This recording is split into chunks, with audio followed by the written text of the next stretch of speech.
Thank you so much, George, for your very kind introduction, and to the entire College of Architecture.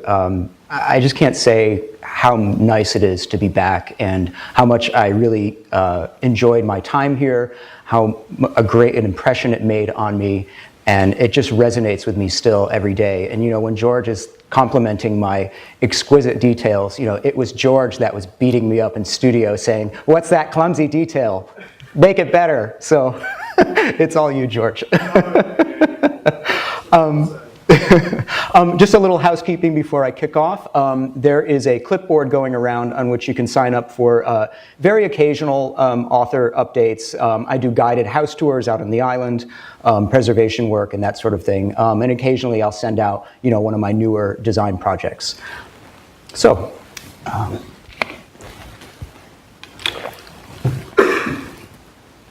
This all started because something kept drawing my eye through this particular tangle of holly trees. A meandering wooden bridge suspended high above a hillside threaded its way to a house seemingly floating among the treetops. Other odd and alluring homes invited exploration with the hook of a soaring roofline, or a breezeway cut right through the middle of a house, or a dance of platforms artfully dodging the trees. None looked alike, but all seemed to be part of an extended architectural family.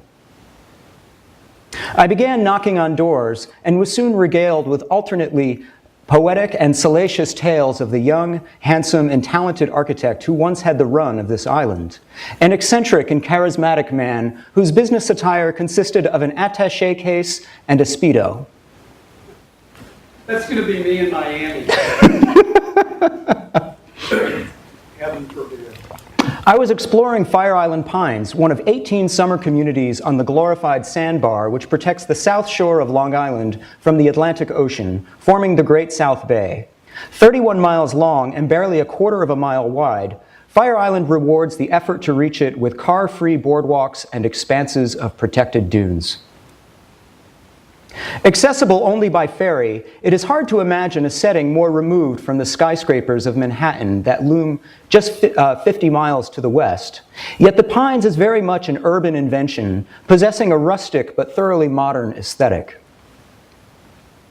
Horace Gifford built his first beach house in 1961. Over the next 20 years, a remarkable series of homes performed a transformation of terrain and culture. Growing up on the beaches of Florida, Gifford forged a deep connection with coastal landscapes. Pairing this well of sensitivity with improvisations on modernist themes, he perfected a sustainable modernism in cedar and glass. But in rediscovering Gifford's architecture, I also found a portal to a lost generation, truncated by age and winnowed by the passage of time, but still resonant with artistic and cultural significance. I learned that Marilyn Monroe, Diane Carroll, Natalie Wood, and Montgomery Clift once spurned Hollywood limos for the rustic charms of Fire Island's boardwalks. Truman Capote wrote Breakfast at Tiffany's here. Diane von Furstenberg showed off her latest wrap dresses for an audience that included Halston, Giorgio Santangelo, Calvin Klein, and Jeffrey Bean. Jerry Herman and Tommy Tune composed their smash Broadway hits here. And composer Ned Rorem was inspired by the staccato rhythms of the new, modern beach houses, quote, architected by Horace Gifford so that you live simultaneously indoors and out. Today, we might expect their successors to vacation in the gated compounds of the Hamptons or Malibu, but these celebrities lived in modestly scaled homes alongside middle-class vacationers, all with equal access to Fire Island's natural beauty. Gifford's art was informed by a desire to do more with less, reflecting his sensitivity towards fragile coastlines and ecosystems. Believing that life at the beach should be carefree as well as maintenance-free, he loathed clipped lawns, painted surfaces, and all the brute force of maintaining a typical suburban home. Some balked at Gifford's enforced simplicity. Others reveled in the power of his liberated and libertine spaces. The majority of Gifford's clients were gay men, and the 2 decades of his beach house career were bisected by the Stonewall Rebellion of 1969, the Greenwich Village revolt that launched the modern gay rights movement. Gifford's work mirrored the arc of gay liberation with almost uncanny precision. From serene early 60s pavilions that provided refuge from a hostile world, to exuberant post-Stonewall, pre-AIDS masterpieces that orchestrated bacchanals of liberation. Gifford paired timeless environmental responsibility with Stonewall-era sexuality.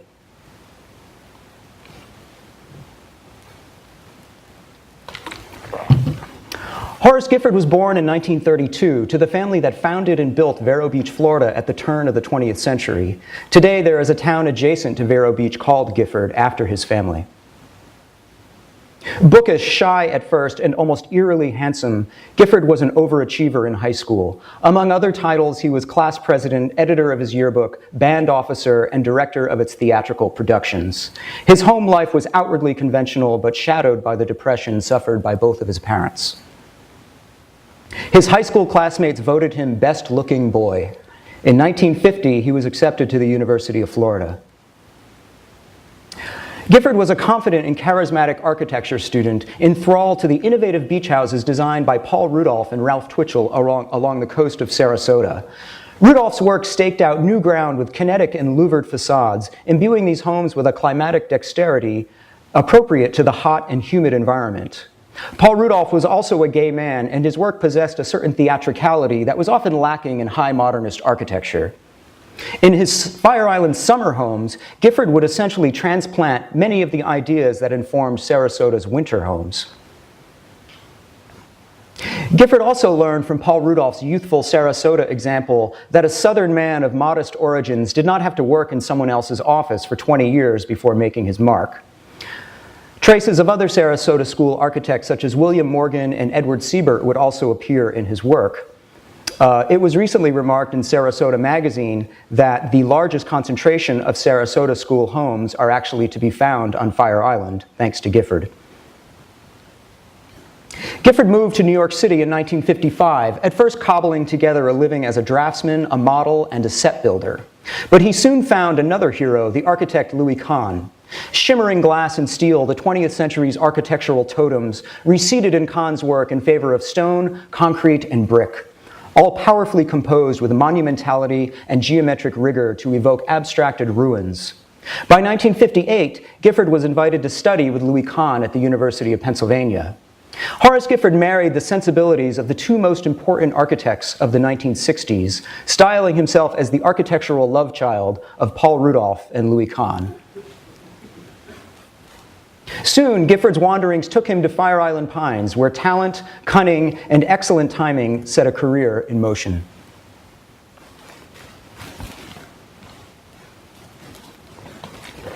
Cherry Grove is the oldest community on Fire Island, one of 18, dating to the 1870s. By the 1930s, it attracted a bohemian crowd whose members included many homosexuals, much to the chagrin of its established families. A 1938 hurricane proved to be the last straw, causing many longtime residents to depart.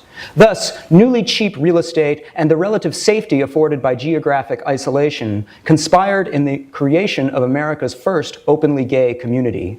In a hostile world, there emerged an oasis of free love. Artists took note. The poets W.H. Auden and Stephen Spender vacationed there with the novelist Christopher Isherwood. Paul Cadmus composed slyly erotic portraits within architectural compositions. Within walking distance of Cherry Grove lay the uninhabited, windswept vistas of Lone Hill. During the 1940s, Lone Hill became a favorite haunt for nudists. By 1952, the post-war appetite for weekend getaways caused the Home Guardian Company to sweep into Lone Hill and lay out 600 lots. Oceanfront property sold for $800. They christened the new community Fire Island Pines. Peggy Fears, a Cherry Grove transplant, former Ziegfeld Follies showgirl, Broadway producer, and discreet lesbian, held court at her rustic yacht club. Fears introduced the show business undercurrent to the Pines that persists to this day.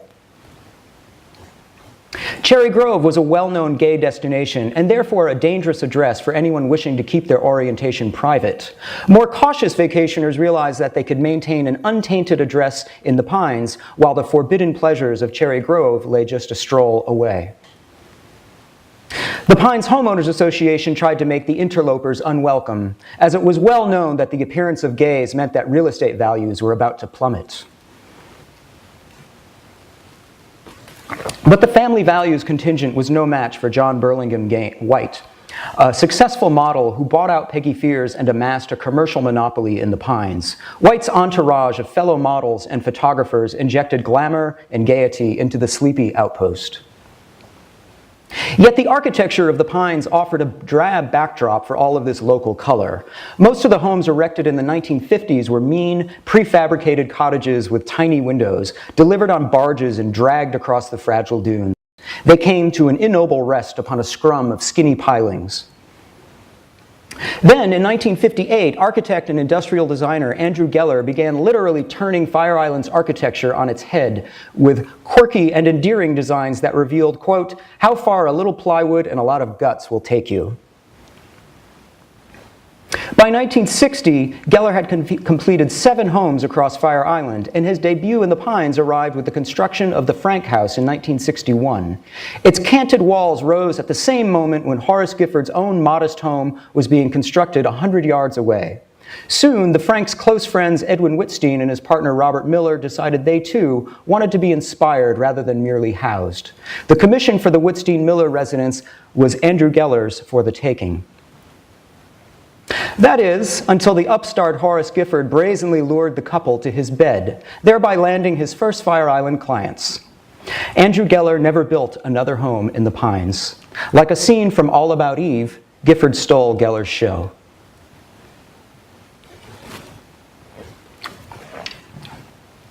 This architect with benefits arrangement resulted in a celebrated house, many referrals, and Gifford's first magazine cover.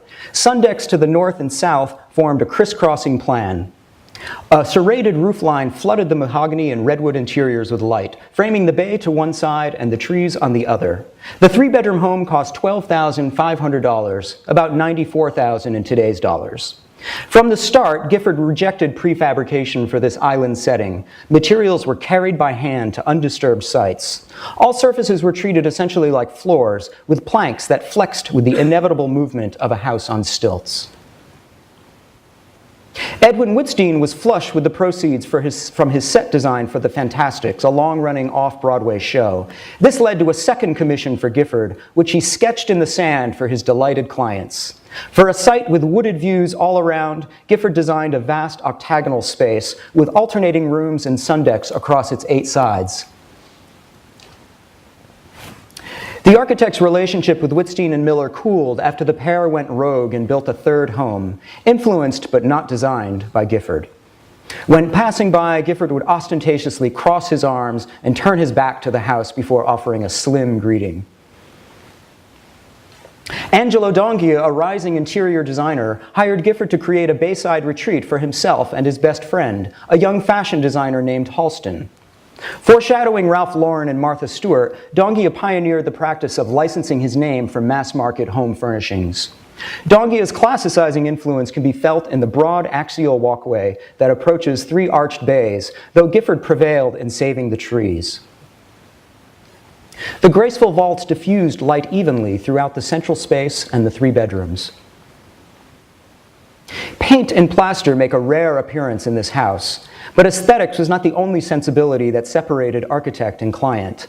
Donghia possessed a legendary hauteur and maintained an aloof manner in all of his business dealings. Gifford, a man who, as we saw, had no real boundaries between his personal and professional life, felt like a lover scorned. I found the drawings for this house labeled with an angry red scrawl under the heading of Miss Donghia. The Pines was not the only creatively infused hamlet on Fire Island. A residence in Fair Harbor was created for Dr. Benjamin Kauth, podiatrist to stars of the stage and screen.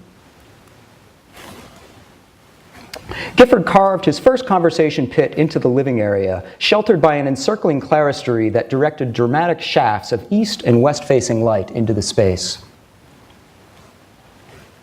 Windows took on painterly compositions, and covered porches lent additional degrees of enclosure. Gifford eventually designed 40 homes in the Pines and 23 more across Fire Island, but Cherry Grove proved immune to Gifford's charms. The Pines' bigger lots, more varied topography, and safely ambiguous orientation had siphoned off much of Cherry Grove's artistic and intellectual sheen in the years since Isherwood and Auden had summered there. Divided by age and class, a parallel universe of two gay cultures ensued. Modern architecture was not an obvious vehicle to house gay liberation. Cherry Grove was inhabited by theatrical men in theatrical houses. Its signature architecture offered a delirium of urns, fountains, and painted curlicues that quickly flaked away in the sea air like glue-gunned sequins on a homemade dress. This was architecture in drag. Horace Gifford's austere creations in cedar and glass housed the generation that traded muumuus for muscles and mascara for mustaches. His architecture was butch. Yet many of the gay men who spent the 1970s clad in Levi's and flannel recognized the performative nature of this hyper-masculine drag. And for all their austerity, Gifford's homes rarely lacked for drama.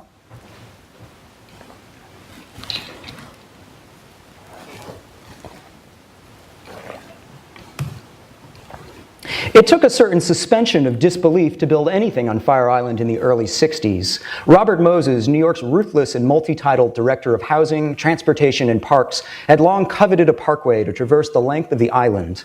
Such a road would have flattened a series of autonomous, diverse communities into an anonymous strip. But enraged residents successfully lobbied Governor Nelson Rockefeller and the Secretary of the Interior to designate Fire Island as a federal nature preserve in 1964. Existing communities could build freely within their borders, but the expanses of dunes between them were sacrosanct. Robert Moses had finally lost a battle, allowing Fire Island's most ambitious beach house era to begin.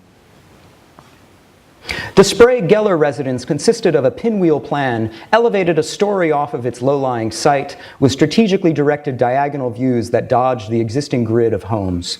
Robert Sprague, a textile executive, described how the home and its siting emerged from a freehand sketch that embroidered prevailing winds, sightlines, landforms, and sunlight studies. The neo-feudal aura of the Sprague-Geller house reached its apogee with a pavilion for the society decorator Yale Burge. Slender skylit towers soared above the dunes, connected to an existing cottage by a catwalk. Mr. Burge's children and a nurse were confined to the cottage, while Gifford's pavilion sheltered a sybaritic master suite behind its austere shell. And Gifford's earliest homes were delicately situated into the landscape, their roof lines arcing just above the dunes. These new tower houses were less deferential and more demanding, perhaps echoing tumult both personal and societal. He adopted a more abstract vocabulary that relied exclusively upon flat and shed roofs. Scale became ambiguous as his influences veered toward monumental sources, like Frank Lloyd Wright's Larkin building on the right there. By this time, Gifford was sharing his life with Tom Prentice, a principal illustrator for Scientific American and an articulate polymath who moved in the circles of New York's artistic and literary elite. Like Gifford, Prentice was tall, blonde, muscular, and an ardent nudist. The couple presided amiably over cookouts and conversation, quote, looking like gods, as one reverent client told me. Another friend recalled the salon-like atmosphere at their home, filled with, quote, Ivy League young men, both students and graduates, cultivated, well-spoken people, all very different from most of that Cherry Grove crowd. In the summer of 1965, Gifford toiled on a new beach house for he and Prentice, a perfect shelter for their charmed life. He looked forward to his 33rd birthday, a Saturday in August, but on that day, he was arrested in the dunes separating the Pines from Cherry Grove, and he wasn't innocent. They called these dunes the meat rack. As clothes were shed, so too were the cultural and class divides between Cherry Grove and the Pines. Freedom so fiercely denied to homosexuals everywhere else found their ultimate release in this radicalized domain. But the mainland police with jurisdiction over the two communities did not share Fire Island's joie de vivre, and frequently raided the meat rack. Gifford concluded his birthday in handcuffs. His crime, described as loitering in a public place for immoral purposes, might today be called flirting while gay. Gifford was still working full-time for another architect, an arrangement that soon ended. This was not the real problem, however. New York's licensing statute required architects to be, quote, of good moral character. For the remainder of his career, the accomplished designer would pay others to stamp his drawings rather than risk reopening the humiliations of that cruel summer. Despite these challenges, Gifford created some of his strongest work to date with a second series of tower houses. The Evans de Pass residence was delicately tethered to the landscape on its tower bases, a spaceship, as Gifford described it, hovering over its earthbound neighbors. The octagon of the second Whitstine-Miller house merged with his early cruciform plans to create a flared cross in plan and profile. 3 decks facing due west, south, and east chase the sun. From a seated position, the solid deck rail created a filtered, idealized horizon line where ocean met sky. The central living space was left open for dancing. Gifford's second personal residence featured a clutch of shed-roofed volumes around a breezeway through which birds flew. He described his home as, quote, towers that reach out and grab for light. I designed it for sun, but when the moon goes around, it is so beautiful. The bedrooms were compact in plan, yet cathedral-like from a reclined position. The house was organized as a series of 5 stages, rising from a shady path to a water view. Gifford was so proud of the project that he sent photographs to Louis Kahn. His mentor replied, "Horace, you have created a mountain and a valley." And like Kahn, Gifford would obsess over every detail in the home.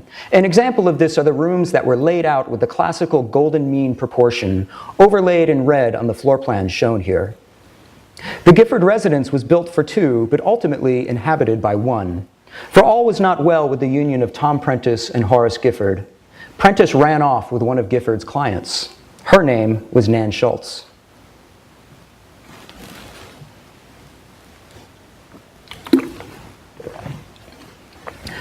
Sam Scaley was the quintessential 1960s madman, a creative director of advertising campaigns for Volvo, Maxell, the Herald Tribune, and Purdue Farms. Scaley and his wife Joan, an artist, purchased a large lot in Fair Harbor, another community on the island with bay views. Gifford responded to the expansive but unsecluded site with a cluster of linked cubes. Floor-to-ceiling windows in the gaps between these staggered forms assured a constant wash of light against the diagonally oriented cedar sheeting. 3 ship-like bunk rooms housed the Scaley's young children. All windows faced north or south, leaving a windowless but playful tumble of cubes to face the public walkway. For all its artfulness, the opacity of this home's public facade resembled that of most post-war housing, in which the front of the house, now shorn of its front porch, sheltered an automobile, while the rear secluded a nuclear family.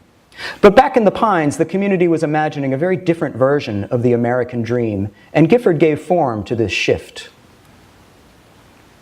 The pedestrian boardwalks of the Pines created spatial intimacy between home dwellers and passers-by that invited socializing, or more.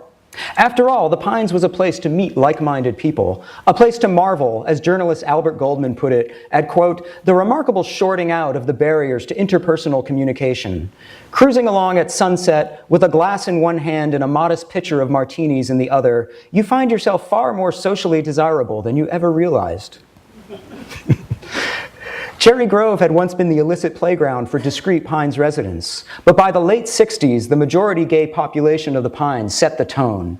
As pretenses fell away, Gifford began to rotate glass walls into public view, fashioning voyeuristic vistas from within and without. Lawrence Bonaguidi, a prominent attorney, purchased a large lot in the Pines along a well-trafficked boardwalk. Gifford first organized its horizontal surfaces in intricate counterpoint with the ground plane, then folded the roofline into a series of nested cubes like the Scaley house. Can you see the drawings okay? From here I just see a blur, but maybe from straight on they're visible. The architect described the house as a series of telescoping spaces in the landscape, and the metaphor hints at the atmosphere in the Pines at the time. A telescope is a device often used for spying, which elongates when engaged in order to capture objects in its view. Gifford commissioned this peephole view of the house, an image that seems to announce an imminent indiscretion. The architect's highest ceiling to date imbued the living room with a grandeur that was complemented by a bright red conversation pit. Hovering decks eddied around each side of the house, evoking the waters of the Great South Bay nearby. Unshorn tree trunks, set back in shadow from the edges, supported these decks to enhance the illusion of weightlessness. A separate guest house with a raked roofline anchored the rear edge of the site. A third telescope house appeared with the Travis Wall residence, built for two hairstylists who requested a, quote, drop-dead entry. A stabilizing triangular truss, seen on the right-hand side of this image, was hastily added during construction to make sure their request remained metaphorical. If there was an implicit flirtation embedded into the public glass walls of the Bonaguidi house, the Travis Wall residence beckoned with a come-hither stare. A skylight set into the deck illuminated a multi-man shower. The master bath shunned mirrors in favor of plate glass that faced the nearby boardwalk. But mirrors abounded everywhere else as step risers to make objects disappear and as bedroom ceilings to make objects multiply. All of this tailored informality and frank eroticism reflected a new decade of libidinous license, immortalized in 1971 by Wakefield Poole's Boys in the Sand, the first widely released porn film to exploit the sexual energy of Fire Island and the architecture that housed it. Scored to classical music and brandishing a palette of bronze skin, stripped bare facades of cedar and glass, and shimmering pools, Boys in the Sand resituated gay desire in a decidedly upscale, romantic, and aesthetically sophisticated milieu. The glamorous modernism on display helped Boys in the Sand inaugurate the era of porno chic, a year before Deep Throat mainstreamed the genre for heterosexual audiences. Many other filmmakers would indelibly conjoin sex with the emerging Fire Island aesthetic. Porn star Michael Lewis now resides in the Travis Wall house, and the resident stars in several of his films. Gifford's telescope houses luxuriated across some of the more generous lots in the Pines, but he achieved other voyeuristic vantage points by reaching upward. The Pines was a rather aspirational name for what started out as a scrubby dunescape with hardly any trees on its oceanfront side. By the mid-60s, the increasing number of homes created a windbreak, while septic tanks enriched the soil from below, in an accidental synergy that forever altered the terrain. Gifford responded to the new lushness with a series of upside-down floor plans that stacked sunny living areas on top of shaded bedrooms, tree houses that gazed across an increasingly frenetic cultural landscape. With his customary dry humor, Horace Gifford began his design presentation to the textile designer Murray Fishman by declaring, "You will now have 20 closets to come out of." 12 robust columns containing closets above and below tossed the Fishman residence into the air. The architect was notoriously hostile to all of these closets in a simple beach house, except when they served his desired formal effect. The wide-angle photo you see here obscures this fact a bit, but the plan of this home contained some rare missteps. The columns curtailed views, the kitchen was tiny and closed off from the rest of the space, the stair presented a tight turn, and there was a dead-end corridor. But the gestures of the Fishman house were perfected a few years later in the Cashel residence, perched on a steep dune. A meandering bridge proceeded to a ladder-like stair. The bulky columns of the Fishman house were here rendered as slender fin walls, and the kitchen was open to the rest of the space. Solid deck rails transformed into low cantilevered planters. Plate glass animated the master bath, and a tiny third bedroom sulked under a veil of shadow. They called it the divorce room. Gifford's most innovative treehouse was commissioned by repeat client Lawrence Bonaguidi. In the gaps created between slanted glass walls and the suspended floor, trap doors drew air into the space and then out again through a chimney-like skylight. On the left side of this image, the sloped glass linked the living area to the master bath below. Its mirror was positioned so a primping or showering host maintained a visual connection with the public spaces above. Two built-in sofas defined a sunken living area with tailored seat cushions that slid off their frames to create a fireside love nest. Beginning in the late 60s, the larger world began to notice Gifford's work, so he cast a wider geographic net. Considerable financial success carved out a calm space from which to create homes for the accelerating pace of summer life.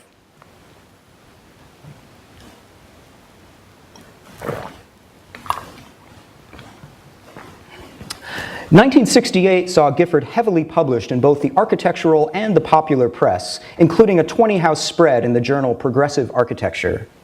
They had caught on to the fact that he was not simply a gifted architect, he was also inventing a place. Gifford articulated a new sensibility. Quote, "My style is becoming more complicated as I learn about light coming into space."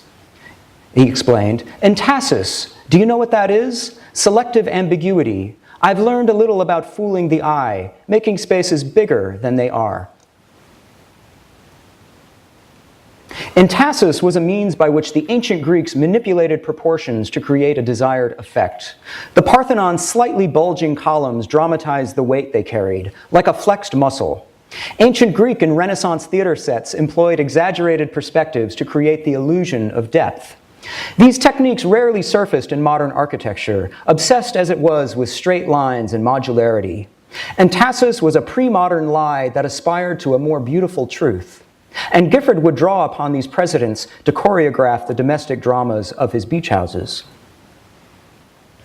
John Silbert and Gene Kiley discovered Gifford's work in the Pines but purchased property in Connecticut. It turned out that Gifford and Silbert had enjoyed an unconsummated elevator flirtation in a shared office building for years, which broke the ice when the couple showed up at Gifford's home for an interview. The architect stalked their 25-acre property with a feverish intensity, looking for a sign. Soon, he discovered a rocky patch where thickets of mountain laurel gave way to wild strawberries, indicating a change in soil, light, and wind. It turned out to be a ledge with sweeping views toward Long Island Sound, and that's where they built the house. Its most charming feature was a plunge pool inspired by New York's iconic water towers. Mirrors and carpeted platforms introduced optical illusions and a swank undercurrent to the cool minimalism on display. For years, Silbert and Kiley had been guests at others' country homes. Now it was their turn to host, as a seemingly endless stream of visitors arrived, highballs in hand.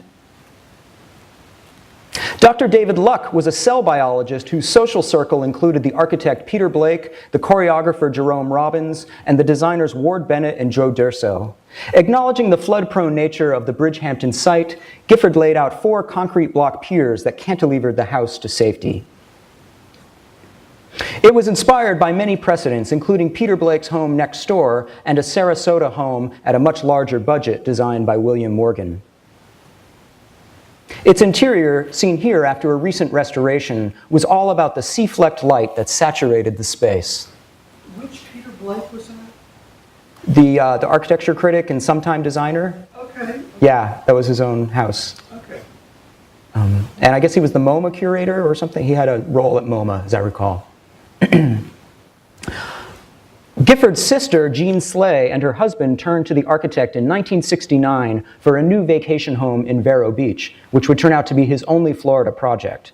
The intensity of storms along Florida's east coast led him to an entirely different constructional approach than the one he was perfecting on Fire Island. He fashioned a home of concrete posts and beams, tile floors, and glass so that, quote, water can just sweep through with little damage. Lightweight captain's chairs and wicker furniture secreted away in double-height closets as danger approached. The square plan was snipped at its edges and oriented 45 degrees to the ocean. Back on Fire Island, an inspired synergy with a knowledgeable client led to a rare collaboration for the solitary architect. J. Hyde Crawford was a multi-talented illustrator, designer of the Bonwit Teller logo, and the founder of Quadrille Fabrics. Since both men could draw, they exchanged sketches to arrive at the design of this house. 3 high-ceilinged volumes housed a guest wing, a living area, and a master suite. Gifford joined these pavilions with 2 glass bridges that held a guest bath in the dining room. Crawford's informed influence nudged Gifford out of his formula of a single grand space surrounded by subservient bedrooms. Every space surprised here, including the circular skylit dressing room. As Crawford recalled, once we decided to break the rectangles with circular forms and points of light, marvelous things began to happen. The Crawford House added to a growing roster of waterfront homes that announced the modernist makeover of the Pines. By the mid-70s, whimsical fantasies in cedar and glass traversed the entire beachfront, as captured on the cover of the Pines phone directory. More than a mere listing, this became the little white book of social life in the Pines. Residents could be looked up by first name, last name, or house address, easing the anxiety of following up on introductions made in a haze of marijuana and cocktails. A few miles down the beach in Fair Harbor, Gifford was called upon to create a guest house for past clients Sam and Joan Scaly. Rather than echo the nested cubes of their existing home, he responded with a unique pavilion. Set on a low plinth with deep overhangs and a shoji-like arrangement of glass doors, the home was aptly nicknamed the Japanese house by neighbors. West Hampton Beach, another barrier island just east of Gifford's usual terrain, was the setting for textile executive Albert Pilson's home.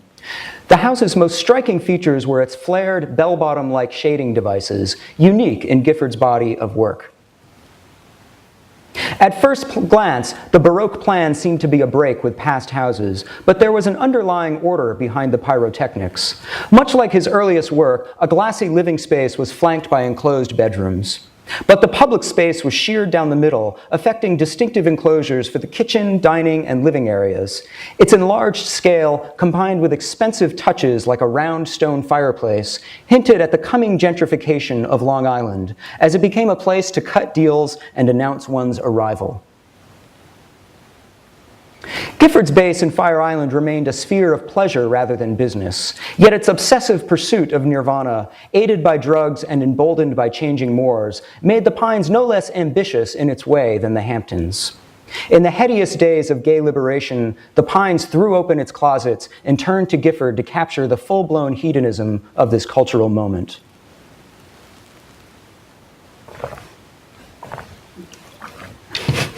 What?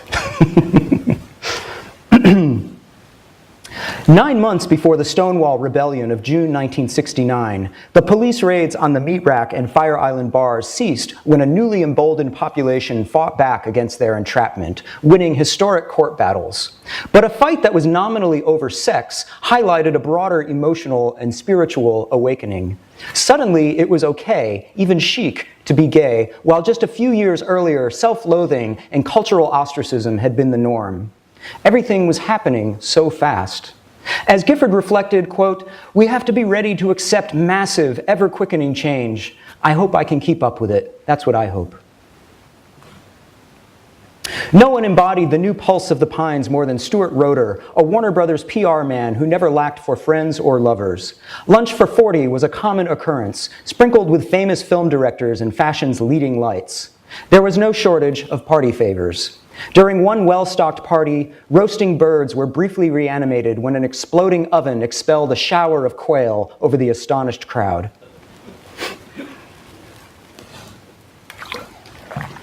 Gifford sheathed a dowdy square 1950s cottage in a dynamic diagonal wrap that gyrated towards the meat rack. Form followed foreplay in the makeout loft. Lined with sheepskin with angled edges for bodies in repose, this high perch for base desire surveyed the psychedelic swirl of the conversation pit below. Sunlight passed through circular skylights onto a curved wall, creating a trippy light show of ovoid shapes.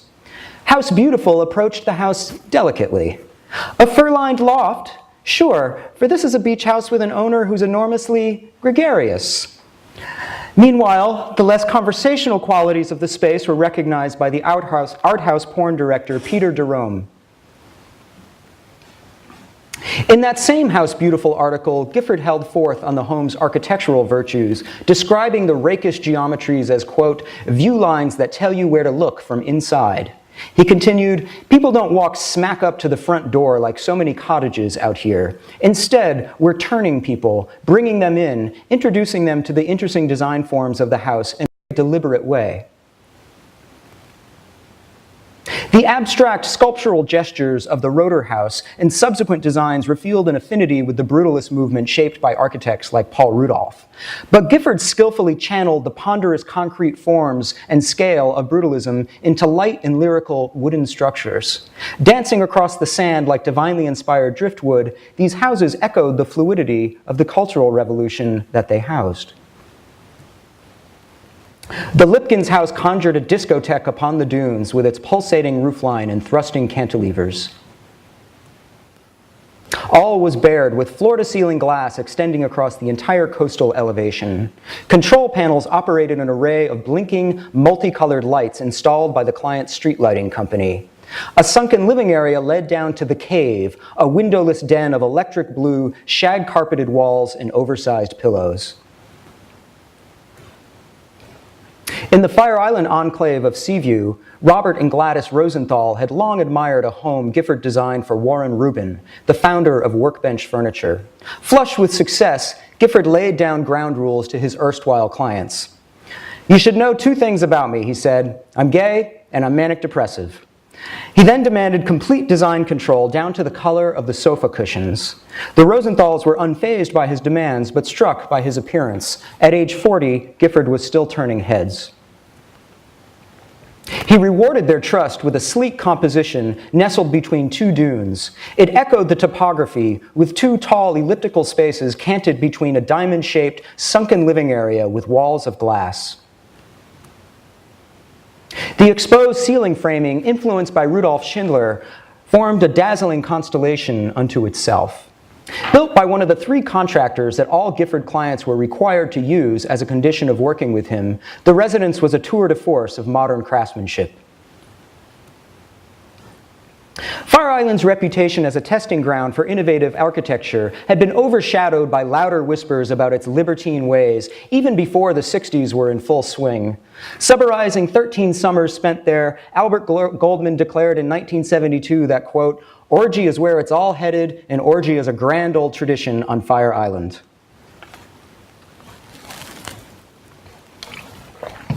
Gifford retained a vestige of formality amidst all the decadence. In 1973, the architect hosted an elegant black tie party, but that's all they wore, black ties. In the loosening atmosphere, even the cultural divide between Cherry Grove and the Pines reached a humorous détente. Pansy Henson, a Cherry Grove drag queen who was refused service at one of John White's butch bars in the Pines, returned with a posse of drag queens and performed a sit-in. The spectacle inspired hilarity rather than hostility, and the drag invasion of the Pines became an annual tradition. Fittingly held on Independence Day, the invasion soon required the largest ferry boat in service, which heaved under the weight of enormous high heels and entangled wigs. Artists emerged to interpret the new freedom. Shapely men lounging seductively astride the architecture and pools of the Pines graced Tom Bianchi's Polaroids. His subjects' nonchalance proved more shocking than the anatomy on display. They also captured the intense camaraderie of an upwardly mobile society without the burdens of parenthood. For Fire Island offered an indefinite extension of adolescence. The literary response to Fire Island in the 70s ran the gamut, from the odes of Welcome to Fire Island, to the ambivalence of Dancer from the Dance, to the finger-wagging takedown issued in Larry Kramer's Faggots. One Pines resident who found it all a bit too intense left for Eastport, New York, but still hired Gifford. The expansive site allowed for an elongated footprint, but Gifford elevated the house to capture views that resided above a stand of cattails. A winding approach to the home and concluded with a circular drive that wound around a magnificent tree, which you can capture a little on the upper left there. Two semicircular decks held a glass bridge that spanned between shard-like bedrooms. A swimming pool set within a circular plinth powerfully restated the geometries of the main house. The Sloane House stands as the consummate example of Gifford's mature period. Norton and Marlowe Sloane, one of many heterosexual couples who embraced the freewheeling culture of the Pines, commissioned a luxurious home whose smooth volumes appeared to have washed up on their site. Curved spaces extended clover-like from a lofty living room animated by the painterly slash of a diagonal stairway. A mirrored wall brought ocean views to both sides of the space. A leather ottoman bridged the conversation pit, while the dining room projected like a prow towards the ocean. Outside, a Lazy Susan lounge rotated to catch the best rays for the sun-worshipping Marlowe Sloane. The hard-living Sloanes divorced and sold their home a few years later, but Calvin Klein became its new owner in 1977. He then acquired the lot to the rear and hired Gifford to add a pool, a gym, a garden, and quarters for the, quote, pool boy. Doors to one side of the pool pivoted to expose a grand stair that led down to a grove of mature trees, helicoptered in for instant effect. After his daughter was kidnapped in 1978, Klein became obsessed with privacy and security. Tall fences and security systems soon transformed the former Sloane residence into the Calvin Klein compound. Celebrities were not the only ones who began to screen out prying eyes. The increasing number of swimming pools required fences, and the non-native flower gardens were fenced off from the deer who once roamed with impunity. Such developments began to erode the free-flowing qualities that made the Pines such a public place to enjoy private architecture. A certain intimacy was lost, but the Pines entered the 1980s as a renowned resort with an impressive architectural pedigree to match.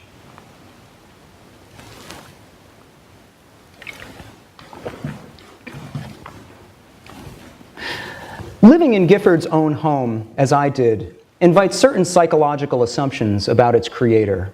A light-flooded interior, a thoughtfully conceived plan, a symbiotic connection to all around it, everything in its place. But the resemblance of the man to his architecture was illusory.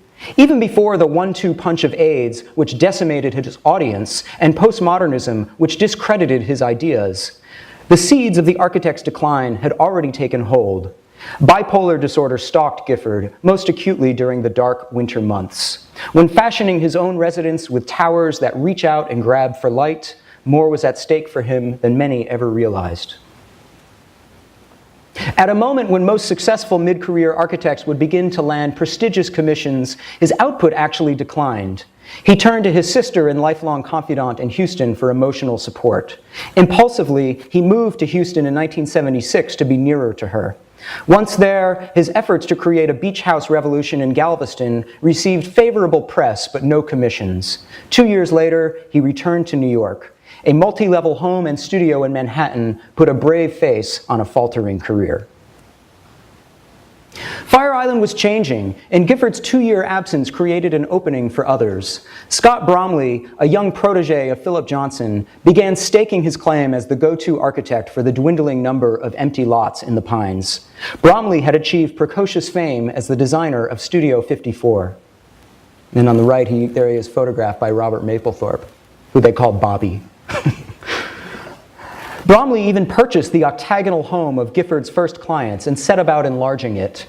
It was a handsome expansion undertaken with far more grace than the hatchet jobs that would befall many other Gifford residences in the years to come. But its transformation marked a changing of the guard, as well as an era when small houses were synonymous with Fire Island's signature architecture. In Bromley's hands, a quaint fundraiser to purchase a fire truck for the Pines became Beach 79, an all-night dance party sheltered by a tangle of maypoles and sails made of multicolored mosquito cloth. Celebrity disco performers presided over the bacchanal. This teeming atmosphere was a far cry from the candlelit dinner parties and the almost secret society that Gifford had joined 20 years earlier.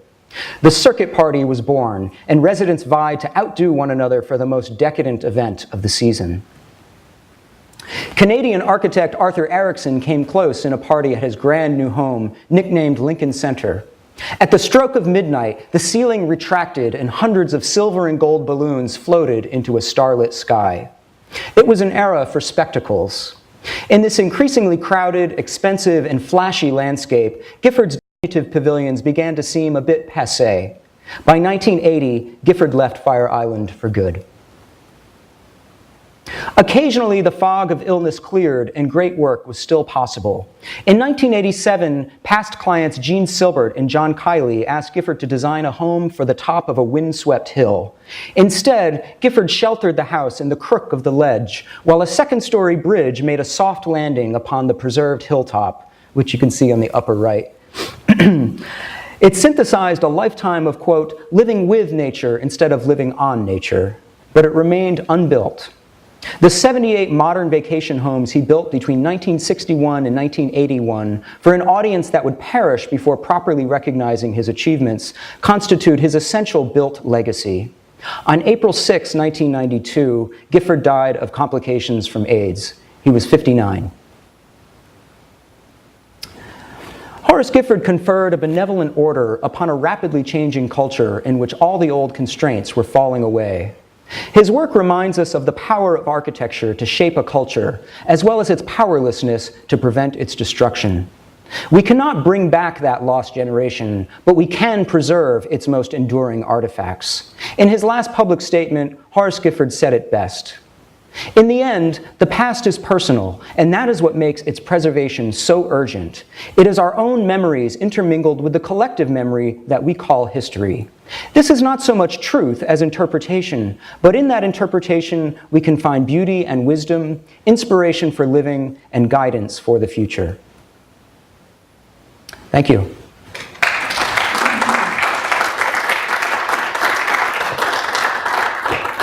Are there any questions?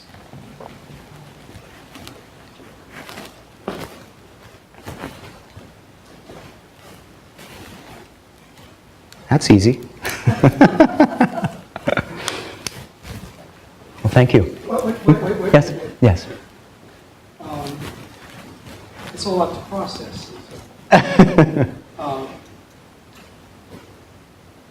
I'm just curious, as you presented him, and the architect, I mean, was he a one-person firm, or did he have other? Mostly. He was a very small operation. I think he pretty much was on his own through the 60s. By the 70s, he would have one or two assistants, and that's as big as it ever got. He was very kind of solitary in that respect. And do you have a sense of, like, was there, what were the year, I mean, where would you say his output, so like, where was that peak? You know, his output in the 60s was astonishing. You know, I'm hardly a medical expert, but you can almost interpret the 60s as like one long manic phase, and the 70s as kind of a depressive phase. And basically, he was astonishingly prolific from 1961 through 1969, doing up to, I believe, 12 houses a year with a one-man office. And then, 1970, he does one house. And then it starts to fluctuate wildly through the 70s, eventually kind of petering out in the early 80s. But part of it, he was prolific and productive, but he also, in many ways, achieved something a little bit akin to the Usonian houses by Wright, because he essentially trained a small group of contractors in his method of detailing. And so when you look at his blueprints from Fire Island, they're like 6, 7, 8 sheets, really simple. But when you see his houses, say, in Connecticut, they're these big defensive tomes because he wasn't dealing with his usual crowd. And as a result, he was able to deliver designs pretty affordably to his clients. He got positively wealthy doing it, which is residential architects, trust me, don't usually get that place. But so it was very productive all around, working. And I think what's interesting about him, so many people that are really ambitious, they kind of follow this. They kind of jet around the world and plant a sort of monument in every major city. And by staying local, he kind of achieved the wonderful quality of creating a place that was really with his mark in it. And he was by far not the only person. I mean, it inspired a whole other group of modernist architects. And my group, Pines Modern, tries to kind of celebrate everyone. It kind of made literary sense to focus on this person because he was by far the most prolific and kind of the first. But there were others there, and so like last summer I organized a series of house tours, nine houses, 4 of which are by Gifford, 5 by others, and that is a part of the sort of momentum I'm trying to create to educate people about what is in plain sight, but which was kind of not really understood for many years. Anyone else? Thank you, Christopher. Thank you.